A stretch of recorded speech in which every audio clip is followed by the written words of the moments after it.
guys, good morning. Welcome to my another mini vlog and welcome to morning in my life हैन. So अहिले चाहिँ ठ्याक्कै 9:15 भयो अनि म चाहिँ आज अलिकति लेट जाँदैछु के अरे जिम हो वर्कआउट गर्नलाई. अनि आज पनि म एक्लै हुन्छु, मलाई थाहा छ आज पनि मेरो मात्र हुनेछ जिम हल. सो गाइज अनि को जानुभयो हजुरहरू वर्कआउट गर्न. मलाई नै यस्तो रुगा लागिरहेछ हैन.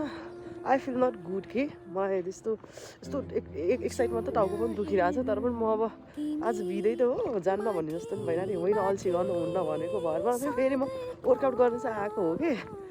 अनि ला हिजोको मेरो एउटा भिडियोमा कस्तो कपिराइट लाग्यो यार. किन कपिराइट लागेन थाहा भएन क्या. अनि अघि बिहान चाहिँ हेर्दाखेरि चाहिँ मैले एउटा सङ गरेको थिएँ त्यस्तोमा नि कपिराइट लाग्यो होला यहाँ मुलाकात. अनि सो गाइज अब 1 घन्टा वर्कआउट हालेर आउँछु मस्तले. अनि आज मन्डे मेरो फास्टिङ.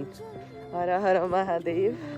सो हेर न गाइस मेरो साउन्ड पनि कस्तो डबल सुनिरह है एकदम. यस्तो दामी मिठो घाम लाग्यो है कुरा नगर न.